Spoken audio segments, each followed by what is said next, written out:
नमस्कार. History SNMU मध्ये मी सीमा तुमचं मनपूर्वक स्वागत करते. UGC नेट जून 2026च्या पेपराची आपण तयारी करतोय. 2011चे आपण PYQ पाहत आहोत. अजिबात वेळ न घालवता आपण पहिल्या प्रश्नाकडे वळूया. पहिला प्रश्न होता काळानुक्रम लावणे. आता इथे दिलेले आहेत लोहयुग, कांस्ययुग, ताम्रपाषाण युग आणि पाषाण युग. उत्तर अगदी सोपं आहे.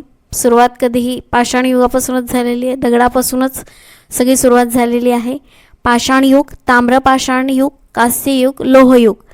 महत्त्वपूर्ण हे आहे की पाषाण युगात काय काय मिळालं, ताम्रपाषाण युगात काय काय मिळालं, कांस्य युगात काय मिळालं, लोहयुगात काय काय मिळालं, लोहयुग कधी सुरू झालं होतं, तो काळ कोणता होता, कांस्य युगाचा काळ कोणता होता.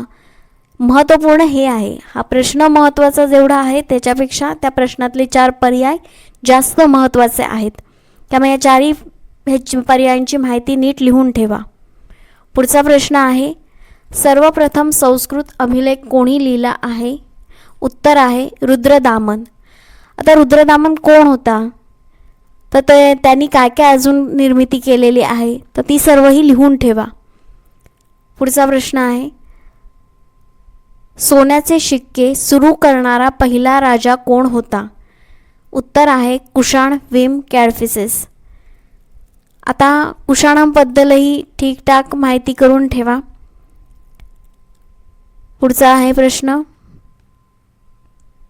अशोकने ब्राह्मी लिपी कोणत्या अभिलेखामध्ये वापरली आहे.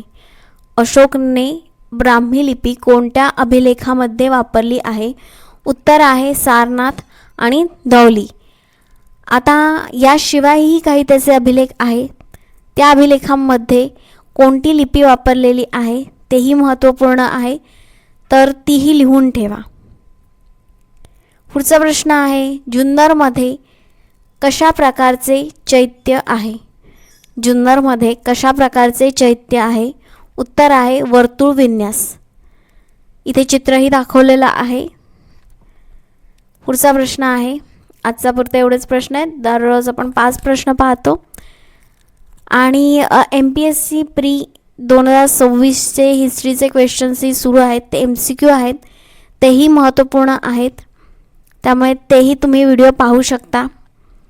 त्याचबरोबर या आधीचेही व्हिडिओ आहेत तेही पहा आणि चॅनलला लाईक करा, शेअर करा, सबस्क्राईब करा, कमेंट करा. सोमवार ते शुक्रवार सकाळी 8:30 वाजता व्हिडिओ अपलोड होतो. त्याचबरोबर शॉर्ट्स बरोबर सकाळी 9 वाजता अपलोड होतो.